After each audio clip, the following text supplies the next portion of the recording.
Salut, moi c'est Guillaume Hachet. Vous écoutez 70 minutes avec.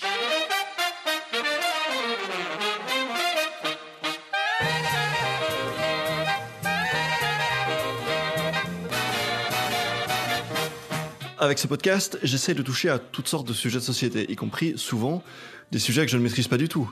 On a pu, par exemple, parler de neurobiologie avec le professeur Jacques Balthazar, de féminisme avec Olivia Gazalet, de l'utilisation des réseaux sociaux par le mouvement national populiste avec Giuliano d'Empoli, mais on n'a encore jamais vraiment parlé d'économie. Et c'est très étrange, parce qu'il ne vous aura pas échappé que ces temps-ci, on ne fait que parler de la crise climatique, de transition écologique, des gilets jaunes, de Trump, bref, il était grand temps qu'on reçoive dans cette émission un grand expert pour tirer tout ça au clair. Je reçois aujourd'hui Bruno Colemont. Bruno Colemont est CEO de la banque de placement de Degroof Petercam et membre de l'Académie Royale. Il enseigne la finance dans plusieurs grandes universités belges, il préside le Belgian Finance Club, il dirigeait autrefois la Bourse de Bruxelles et il a aussi publié plus de 50 ouvrages. Bref, mon invité est quelqu'un d'extrêmement productif et de très intelligent et je suis très heureux de le recevoir aujourd'hui. Deux petites précisions avant de se lancer dans l'interview. D'abord, c'est un épisode qui est plus court que d'habitude. Monsieur Colemont avait des affaires pressantes à gérer, mais la bonne nouvelle, c'est qu'il est assez dense et qu'on aborde tout de même de nombreuses questions. Et enfin, je vous rappelle que l'économie est une science située et qu'en conséquence, forcément, vous pourrez très certainement trouver un ou une économiste qui pense tout le contraire de ce que dit Monsieur Colemont, et je vous invite donc à prendre, comme souvent, un peu de recul en écoutant ce qui est dit. Mais dans tous les cas, lui comme moi, on espère très fort que l'écoute de cet entretien pourra nourrir chez vous une réflexion sur toutes ces questions. C'est parti! J'ai aujourd'hui le plaisir d'être avec Monsieur Bruno Colemont. Bruno Colemont, bonjour. Bonjour. Alors, je sais qu'on vous le dit souvent, mais vous frappez en général par votre capacité à ne pas être enfermé dans des canevas idéologiques traditionnels, à vous élever au-dessus de la mêlée. Vous êtes un économiste de droite qui cite Karl Marx. Vous êtes pro-Europe, mais vous regrettez la monnaie unique. Vous enseignez à l'ULB et à l'UCL, et je pourrais continuer longtemps comme ça. Alors, tout d'abord, est-ce que vous êtes d'accord avec cette description, une personne qui échappe au canevas traditionnel? Et deuxièmement, comment est-ce que vous expliquez cette capacité? J'ai choisi depuis très longtemps dans ma carrière de l'avoir polymorphe, d'avoir une carrière d'abord académique mais aussi professionnelle. Et en fait, une partie de mon temps libre est consacrée à l'écriture. Et cette quête dans l'écriture, c'est plutôt la recherche de visions différentes, d'être un observateur attentif d'évolution sous des angles parfois un tout petit peu inattendus.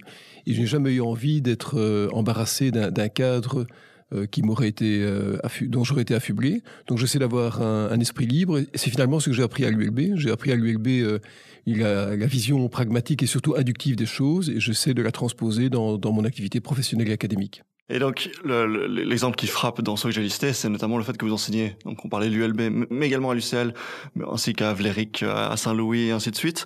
L'économie est une science située, a une composante idéologique en soi. Comment est-ce que vous expliquez que vous serez capable de... Je n'enseigne pas l'économie en tant que telle. J'enseigne ce qu'on appelle l'histoire de la comptabilité financière, la finance de marché, la finance d'entreprise. Donc, ce sont des matières relativement objectives. Et j'y ai consacré mon doctorat à l'ULB il y a une vingtaine d'années. J'ai choisi finalement de donner cours dans plusieurs universités par souci de ne pas dépendre d'une seule et avec la conviction de pouvoir disperser un savoir et avoir surtout des interactions de la part des étudiants venant de différents contextes. Donc c'est vrai que la réaction à un même cours d'étudiants de l'ULB, de l'UCL ou de Vlerick est différente, c'est enrichissant pour eux, pour moi. Et voilà comment j'ai choisi de disperser ma vie académique. Mais au-delà de ça, il y a la passion de l'écriture, la passion de l'enseignement qui m'a animé très tôt. Pourquoi l'écriture, pourquoi l'enseignement? Finalement, parce que en rentrant des États-Unis quand j'avais moins d'une trentaine d'années, j'ai eu un tout petit peu d'avance en termes de connaissances financières et je voulais en faire partager différentes personnes. Ça a été d'abord des rédactions d'articles, puis de livres et finalement un doctorat en l'an 2000. Voilà, c'est une passion, c'est quelque chose que je me suis découvert et j'y consacre toujours beaucoup de temps parce que j'ai toujours un livre en chantier. Je le disais à l'instant, on sait que l'économie est une science située également. On sait que le monde et son économie ont été fort secoués ces 20-30 dernières années. Je pense au hasard à la crise des subprimes.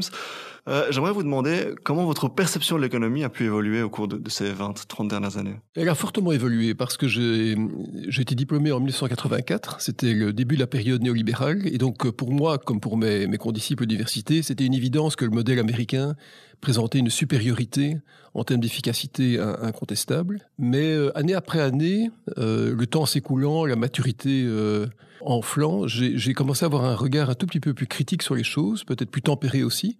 Et le krach de 2008 a été une révélation pour moi. Je dirigeais la bourse à l'époque et avoir vu un système se disloquer, bien que ce soit finalement inhérent à son fonctionnement, ça m'a interpellé et j'ai eu très rapidement l'intuition que ce krach était plus qu'un ajustement boursier, qu'il emportait des conséquences socio-économiques assez importantes. Très rapidement, dans les semaines qui ont suivi ce krach, j'ai écrit un livre d'ailleurs qui s'appelait 2008, l'année du krach.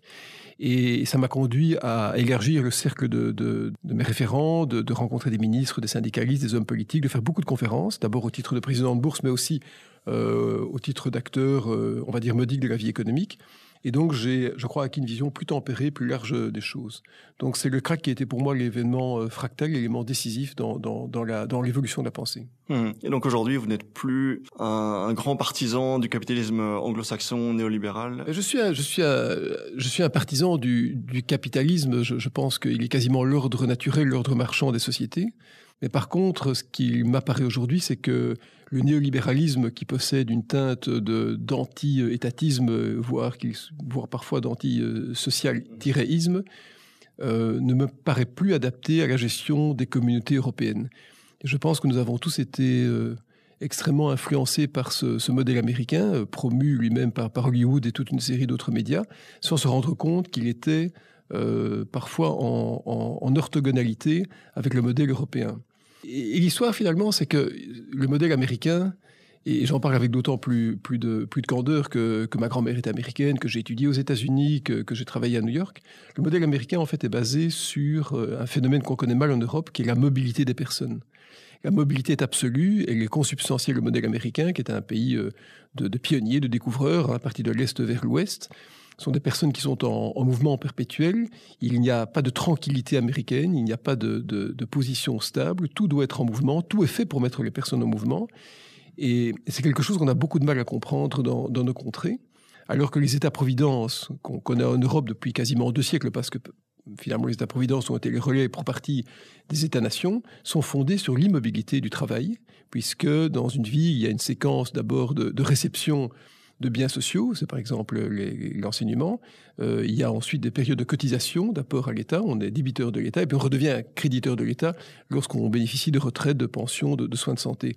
Et donc les modèles européens sont basés sur une certaine immobilité du travail qu'ils entretiennent, tandis que les Américains font la promotion de la mobilité du travail. C'est ça qui m'apparaît aujourd'hui, c'est sans doute une des synthèses importantes. Et quand on a voulu mélanger les deux modèles, on ne s'est pas rendu compte de ces conséquences. Vous parlez donc de cette évolution que vous avez connue donc il y a à peu près maintenant une 12aine d'années.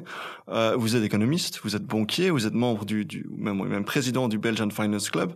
Est-ce que vous estimez que cette évolution, cette capacité à évoluer, à remettre en question vos perceptions, est-ce qu'elle est généralisée dans le milieu? Parce qu'on a parfois l'impression que quand on entend certains économistes, que le débat est relativement figé dans le temps et quelque part dans les années 70, dans les années Thatcher et Reagan. Est-ce que c'est généralisé, ce que vous me racontez? La prise de conscience, en tout cas le regard critique, s'amplifie de la part de personnes qui étaient des zélotes, et j'en ai fait partie, du capitalisme américain néolibéral. Pourquoi? Parce que nous vivons un choc de société, un choc de modèle qui a lui-même été amplifié par des crises comme les Gilets jaunes, certains mouvements de contestation sociale. Et donc, ma quête intellectuelle pour le moment, mais je la partage avec d'autres, c'est le pourquoi. Qu'aurions-nous dû comprendre à l'époque? Quels sont les traits discriminants des modèles? Est-ce qu'ils sont conciliables ou pas conciliables? Et finalement, voilà, ça m'arrive à cette conclusion que la mobilité du travail n'est pas partagée selon les continents. Puis il y a autre chose qui est assez intéressante, c'est qu'en fait, le modèle américain est basé sur la théorie du ruissellement, c'est-à-dire qu'on part de l'idée qu'on doit alléger la charge fiscale des personnes les plus nanties pour que cet argent ruisselle vers les personnes qui ont moins de capacité.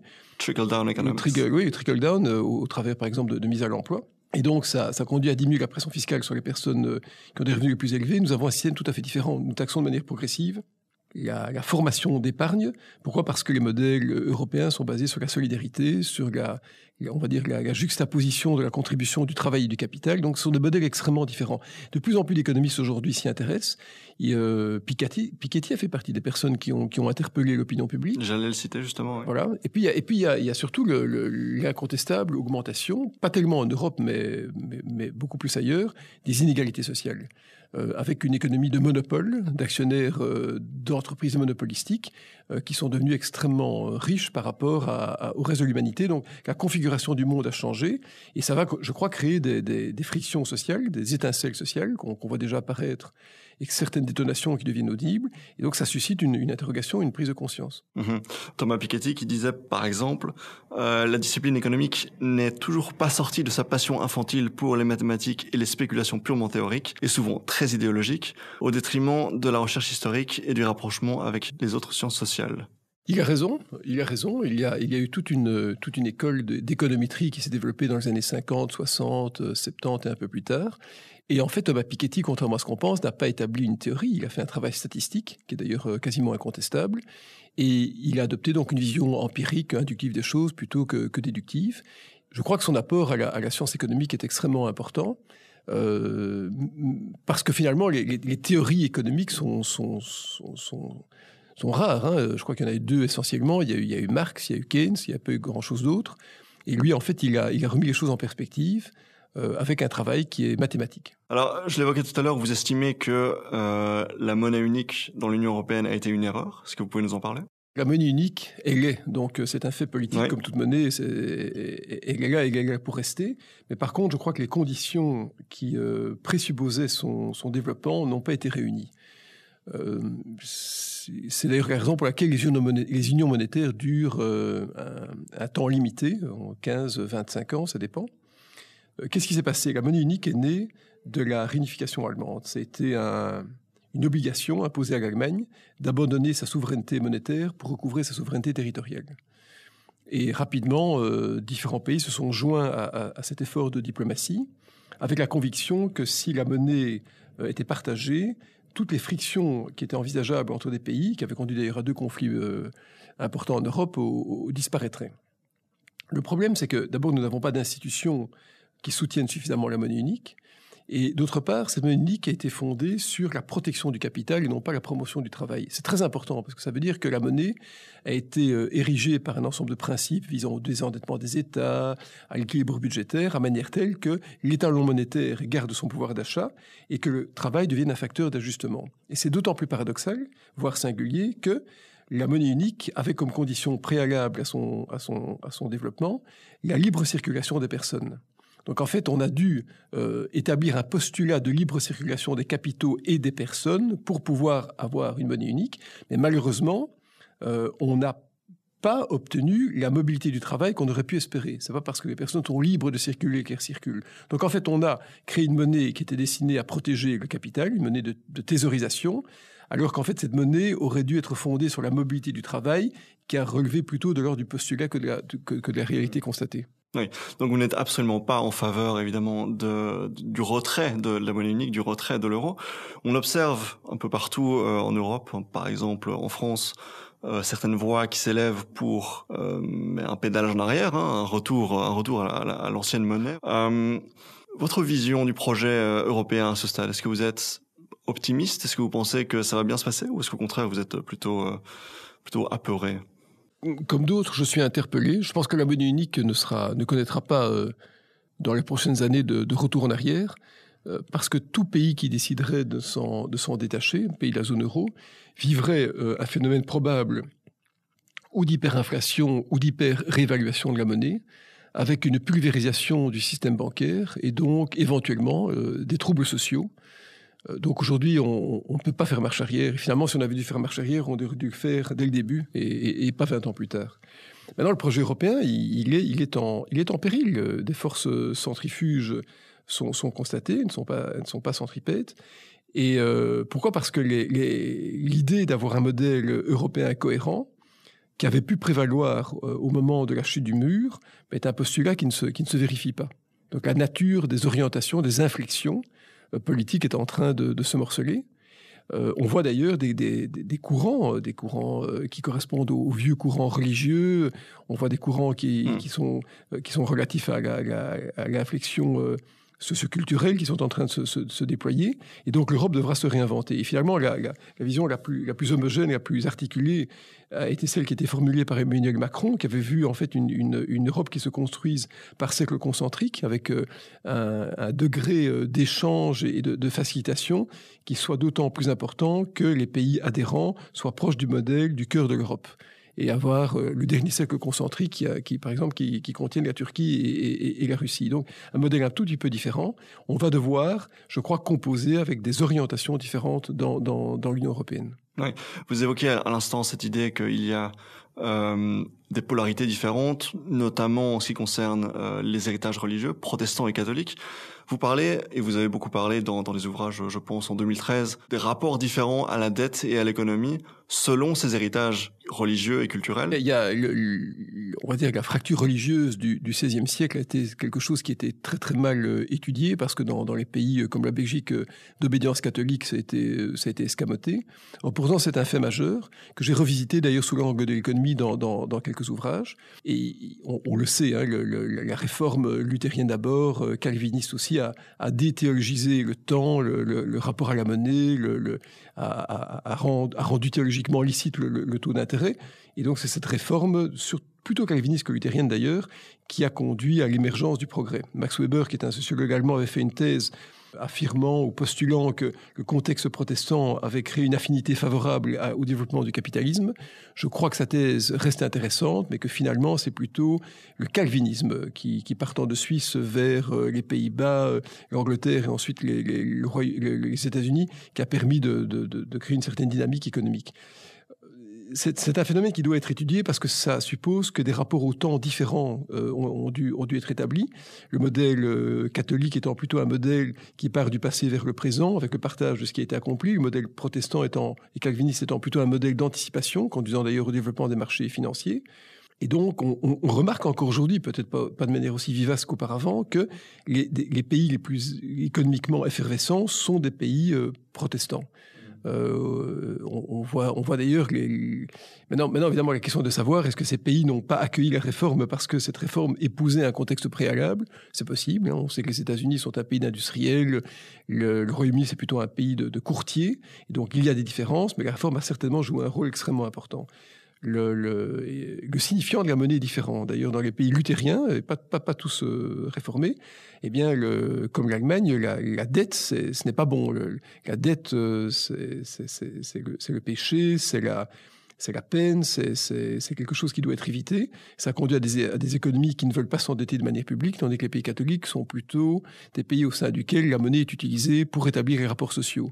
Et on voit ça dans la zone euro, hein, dans la zone euro, l'Allemagne, les Pays-Bas, l'Autriche, qui est pourtant catholique, réévalue la monnaie par le travail, par des gains de productivité. Dans les pays traditionnellement catholiques, la monnaie se dévalue pour le travail, c'est-à-dire pour restituer un rapport d'échange acceptable entre le capital et le travail. Et vous expliquez que ça allait tellement loin que l'Allemagne préfère réévaluer sa monnaie historiquement plutôt que d'accepter une déflation. Oui, l'Allemagne, en fait, avait cette logique d'avoir une monnaie qui se réévaluait. Et en fait, la réévaluation, c'est pas bon d'un point de vue économique puisque ça empêche les exportations. Or, l'Allemagne est un pays qui était exportateur dans différents domaines. Mais l'Allemagne a toujours voulu battre l'alourdissement de sa monnaie, c'est-à-dire la réévaluation du Deutschmark, par une augmentation encore plus importante de la productivité. Un peu comme quelqu'un qui veut courir plus vite malgré le fait qu'on mette des poids plus importants dans son sac à dos. Et donc, ça a conduit à une logique vertueuse qui elle-même, maintenant, trouve son aboutissement dans le désendettement structurel de l'Allemagne. Mmh. Alors, j'aimerais faire une transition vers l'actualité peut-être plus récente. On parle beaucoup de la protection de l'environnement et on entend sur les lèvres des plus grands partisans d'un écologisme radical un blâme très important, des reproches très importants à notre système capitaliste, et on entend même les termes capitalisme et néolibéralisme de manière presque interchangeable. Alors, est-ce que vous pouvez nous rappeler les différences et les définitions de ces notions de capitalisme anglo-saxon, oui. Rénan, libéralisme, néolibéralisme? Est-ce que vous pouvez nous faire une petite cure de rappel sur toutes ces notions? On parle de choses assez différentes. Hein. Bien sûr. Le libéralisme, dont les premiers promoteurs ont été Locke, je crois, et Montesquieu, on préconisait une certaine liberté d'entreprendre, un peu comme Adam Smith. Le néolibéralisme a été théorisé pour la première fois au milieu du 19e siècle, avec l'idée qu'en fait, chacun avait un droit de désobéir à l'État si l'État était trop intrusif dans la vie des gens, et donc ça a conduit à des logiques anti-étatiques, antisociales. Finalement, maintenant, on parle de néolibéralisme pour faire une scission entre la période pré-Thatcher-Reagan et la période post-Thatcher-Reagan. Je pense qu'on vit maintenant avec Trump une amplification du libéralisme encore plus importante que ce qu'on a pu constater dans les années 80. Mais donc voilà, ça part de l'idée que en fait, le capital doit prévaloir sur le travail, et que en fait, le travail doit, dans une logique d'intranquillité, de mouvement quasiment brownien, doit s'adapter au capital. C'est la théorie de l'offre de l'école de Chicago, c'est elle-même qui est un produit dérivé de l'école du Mont Pèlerin de 1947, qui avait en fait été façonnée par différentes personnes qui voulaient absolument redonner à l'économie spontanée ses lettres de noblesse. Le capitalisme, c'est autre chose. C'est selon l'acception traditionnelle, c'est la propriété privée des moyens de production, c'est selon Keynes un rapport structurant entre le salariat et le capital. Et je pense qu'on peut très bien avoir un système capitaliste qui ne soit pas néolibéral, puisque la propriété privée des moyens de production ne suppose pas que les rapports sociaux soient laissés eux-mêmes, c'est-à-dire sans régulation étatique, ou en tout cas sans tempérance collective. Et on distingue effectivement le capitalisme néolibéral, le néolibéralisme anglo-saxon, et le capitalisme rhénan.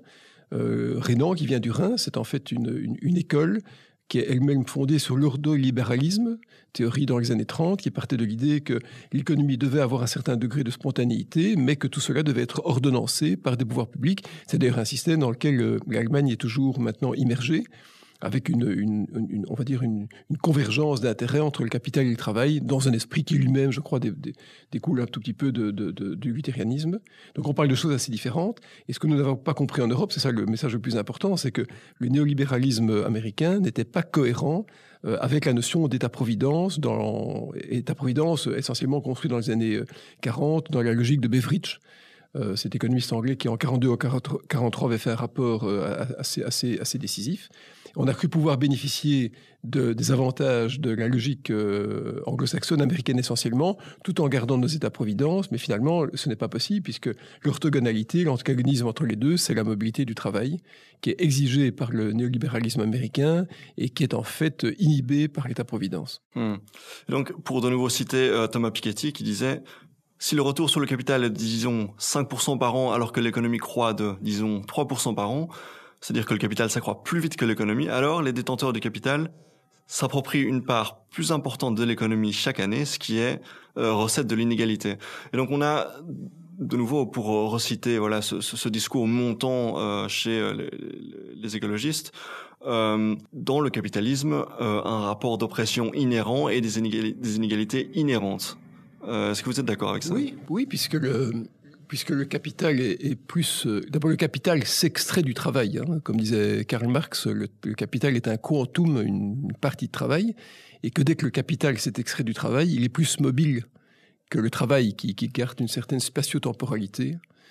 Et donc, naturellement, dès le moment où le capital était formulé, en fait, quand on est sorti du système féodal, dès le moment où la monnaie a servi à être de rémunération du travail, tout en étant utilisée pour concentrer le capital et créer des manufactures, on a créé bien sûr deux facteurs de production avec des rythmes différents. C'est évident. On a d'ailleurs oublié que la terre, qui est un troisième facteur de production, avait des ressources limitées, alors qu'on les croyait illimitées. Et donc, oui, il y a un rapport d'oppression entre les deux, ça n'a jamais été contesté. D'ailleurs, ça avait conduit Karl Marx à cette fameuse sentence qui clôture le manifeste du Parti communiste en disant « Prolétaires de tous les pays, unissez-vous », parce qu'il avait compris que, comme le travail était plus immobile, il fallait qu'il soit coordonné, qu'il soit uni pour pouvoir s'opposer à un capital qui lui-même était mondialisé, était globalisé.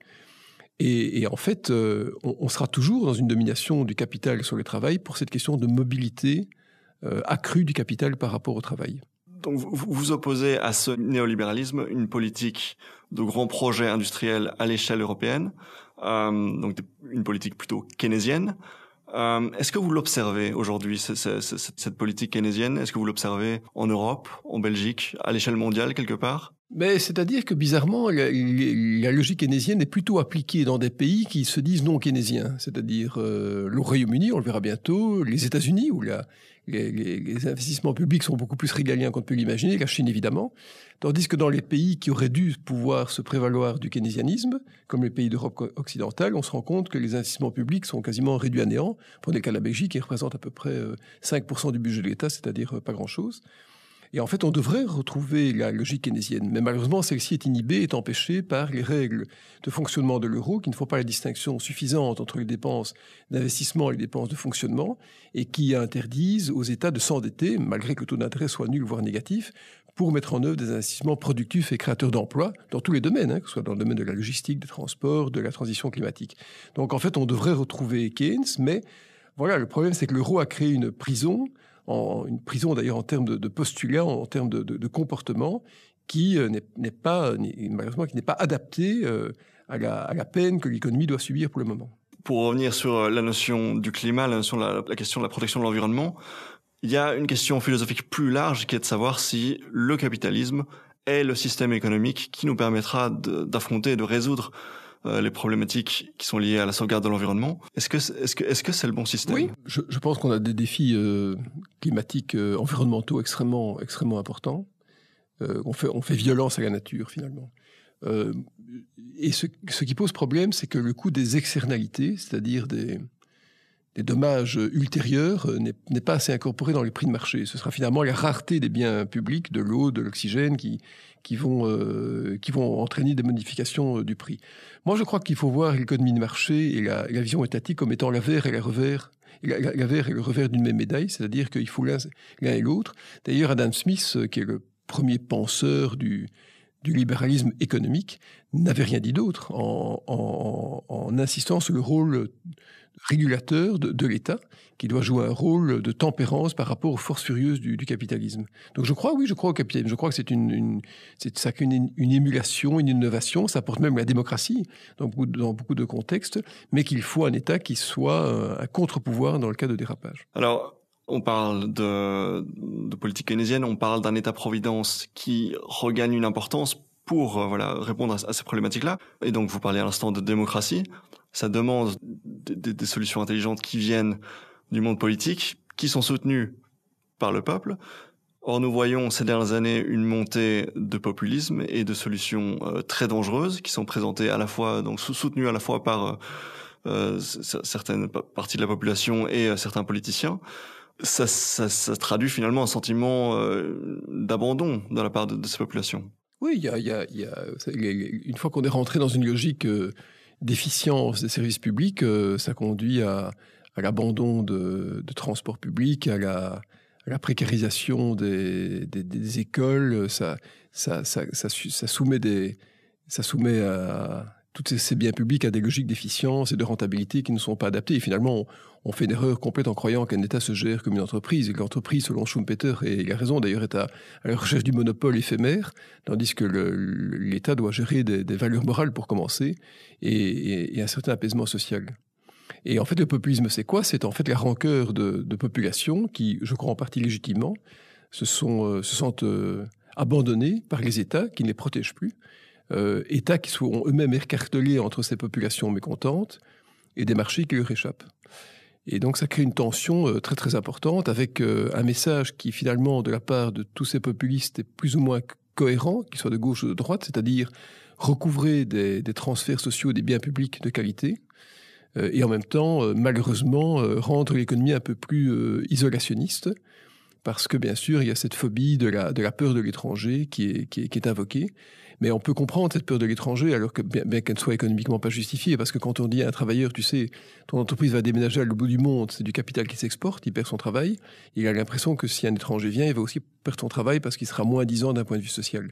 Mais si je mets de côté cet argument qui n'est pas correct, on le sait, ce populisme, et en plus je n'aime pas tellement le mot populisme, parce que je trouve qu'il est bien que c'était le titre d'un de mes ouvrages, mais oui. J'ai pris les précautions en l'utilisant. C'est un mot un peu méprisant, parce que ça donne l'impression que le peuple a tort contre des élites qui penseraient mieux que lui. Oui, Emmanuel Macron dit ça aussi, oui. Voilà. Mais donc, c'est en fait une inquiétude. D'ailleurs, on voit bien que ce populisme s'est développé dans des zones périurbaines, s'est développé auprès de personnes qui avaient perdu les solidarités. C'est d'ailleurs très frappant de lire, je l'ai comme vous sans doute vu récemment, qu'un des principaux arguments sociologiques qui avait été invoqué comme facteur de mal-vivre de la part de personnes qui avaient participé au mouvement des Gilets jaunes, c'était l'absence de supérettes. Donc en fait, l'absence de lieux communs. Et d'ailleurs, ça me fait penser que si la révolution industrielle a permis de transformer le colporteur en boutiquier, aujourd'hui, Internet démantèle le boutiquier pour en faire des colporteurs digitaux. Et donc voilà, il y a des manques de transport en commun, il y a ce sentiment d'injustice, d'opposition des zones, on va dire, un peu éloignées par rapport au centre urbain.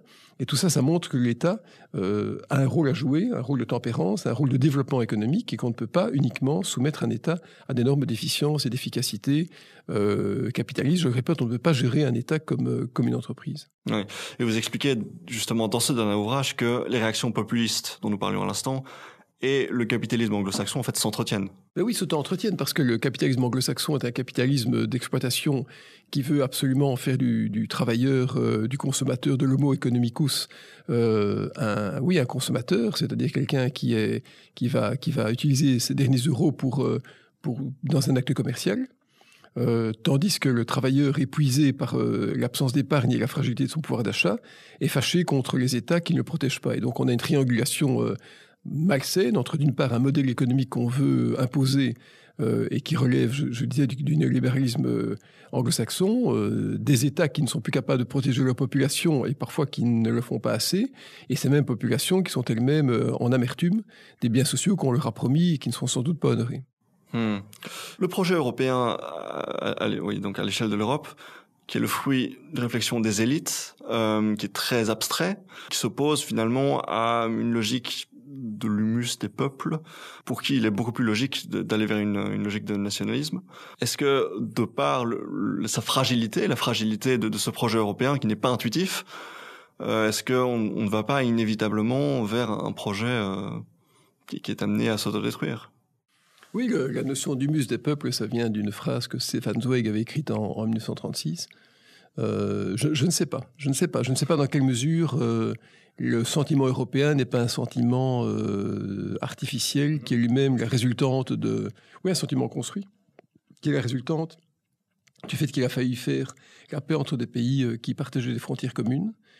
Et oui, certains sont un peu pessimistes. Je le suis moins parce que je crois que tous les Européens veulent un mode de comportement tempéré et que la facilité de transport, d'échange d'idées a conduit à éroder les aigreurs de certains. Mais sous l'angle institutionnel, les choses ne sont pas claires. On va dire très très bien que le couple franco-allemand qui était à la base de la reconstruction européenne d'après-guerre est un couple qui ne s'entend plus bien. On ne peut pas dire qu'il est en train de divorcer, mais il ne s'entend plus bien. Et que voilà, les trames de pensée sont parfois très très opposées. Et vous parlez même d'un glissement d'un monde aux racines catholiques vers un contexte d'empreinte protestante. Oui.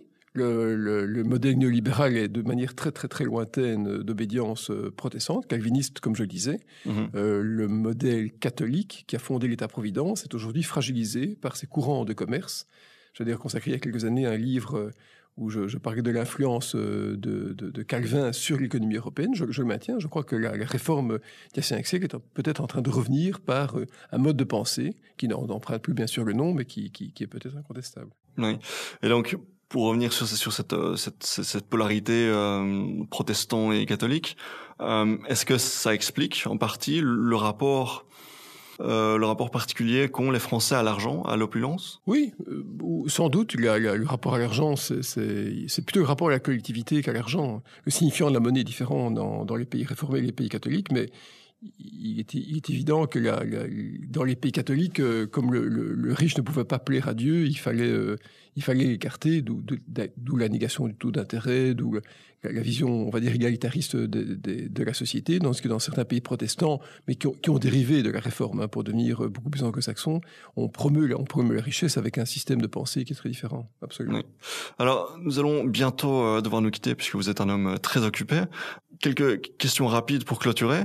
La Belgique est un pays où le patrimoine individuel est en moyenne, en général, très important. Selon les classements qu'on consulte, c'est soit premier, soit dans les premiers. Donc beaucoup d'argent en banque, a priori. Oui. Cet argent qui reste en banque, est-ce qu'il est utile pour l'économie? Est-ce que certains disent qu'il faut le taxer les milliardaires, taxer les millionnaires? Je ne me prononcerai pas sur la taxation, mais cet argent n'est pas inutile. Cet argent, il est recyclé au travers des bilans bancaires vers des prêts à l'économie publique, à l'économie privée. Donc c'est un recyclage permanent.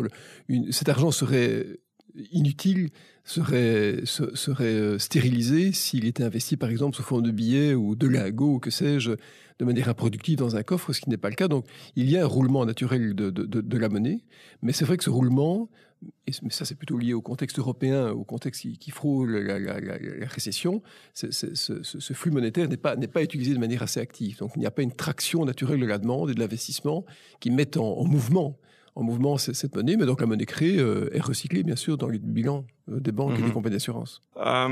Une autre idée dont on parle beaucoup à l'échelle européenne, c'est la notion de banque centrale du climat. Est-ce que ce serait une solution? Oui, ce serait une solution. Et comment est-ce que ça fonctionnerait? Eh bien, on pourrait très très bien imaginer de créer une banque centrale du climat qui soit une banque centrale ou une quasi-banque centrale. Ça pourrait être adossé à la BCE, ça pourrait être adossé à la Banque européenne d'investissement, qui puisse réescompter contre des euros sonnants et trébuchants des emprunts, publics ou privés, destinés à la transition climatique. C'est une idée qui avait été formulée par Pierre Leroux-Touroux, qui était un économiste français. J'avais d'ailleurs été avec lui rencontrer Charles Michel quand il était encore Premier ministre en Belgique, avant les élections du mois de mai. Et c'est quelque chose qui a du sens. Et j'ai l'impression que Christine Lagarde, présidente de la BCE, va certainement s'emparer de l'idée, puisque la Banque centrale européenne peut décider des critères de qualification ou de réescompte des emprunts, publics ou privés, dans le bilan de la BCE. Donc pourquoi pas, et finalement, profiter de ce nouveau créancier qui s'appelle une banque centrale et qui peut en plus acheter de l'argent à taux extrêmement réduit pour financer cette transition climatique. Et on parle d'un montant qui pourrait atteindre 2000 milliards d'euros sur une période de 10 à 15 ans, c'est-à-dire quand même 20% du PIB européen de la zone euro d'une année. Mais donc c'est intéressant, vous dites Christine Lagarde serait, d'après vos impressions, plutôt enthousiaste par rapport à ce projet-là. Je crois qu'elle n'y est pas opposée, parce que je ne vois pas... Non, mais on ne sait pas, d'ailleurs, les banquiers centraux sont des gens extrêmement discrets et prudents, mais on ne peut pas imaginer qu'à un moment, la réflexion n'effleure pas les instances dirigeantes européennes, sachant que nous avons mis en œuvre depuis 5-6 ans une création monétaire sans précédent. Cette création monétaire a été garantie par des emprunts d'État essentiellement, mais des emprunts d'État dont la contrepartie sont des dépenses de fonctionnement ou de refinancement des États. On pourrait imaginer d'avoir une tranche de réescompte pour des emprunts spécifiquement orientés vers la transition climatique. Oui, c'est envisageable. Donc il s'agirait là alors d'un de ces grands projets keynésiens, industriels à l'échelle européenne qui permettrait de s'opposer aux grandes problématiques du néolibéralisme que vous évoquiez et aussi de participer à la sauvegarde de l'environnement. Oui. Très bien. On est enthousiaste alors. Une autre question rapide que je voulais poser. Quand on parlait des problématiques liées au capitalisme anglo-saxon, il y a toujours la question de la spéculation qui revient. Est-ce que vous seriez en faveur de l'interdiction, de la pénalisation de la spéculation? C'est une idée de mon ami Paul Jorion, avec qui j'ai souvent animé des conférences et coécrit un livre. C'est très compliqué de qualifier la spéculation. Tout est spéculation. Quand j'achète une action, une obligation, j'espère que sa valeur va monter, donc je spécule. J'oppose mon anticipation à celle d'un autre qui croit que ça va baisser. Si on parle plus spécifiquement alors de la vente, le short sell à court terme? Oui, mais c'est aussi un débat compliqué. Vous savez, finalement, on ne peut vendre que ce qu'on possède, donc on peut démontrer sous l'angle mathématique que c'est un jeu finalement à somme nulle entre un acheteur et un vendeur. Donc toute la difficulté provient de la qualification de la spéculation. Or, la plupart des actes que nous posons sont des actes de maximisation d'utilité. Et dans le domaine concret, on va dire, de l'augmentation de la baisse de valeur mobilière, eh bien, on achète parce qu'on croit que ça va monter, donc on spécule à la hausse, tandis que le vendeur vend parce qu'il croit que ça va baisser, donc il spécule à la baisse. Et donc, c'est extrêmement compliqué de pouvoir qualifier une transaction selon les anticipations, les intuitions qui animent les différents opérateurs. Donc, je comprends l'idée sous l'angle sémantique, je la dissèque beaucoup moins sous l'angle pratique. Ça vous semble difficilement implémentable.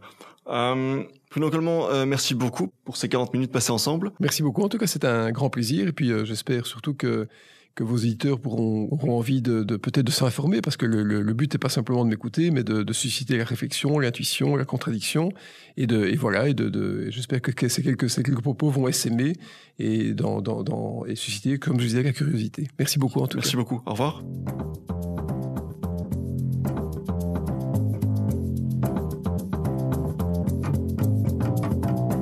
Voilà, comme annoncé, c'est un épisode qui est plus court que d'habitude, j'en suis désolé.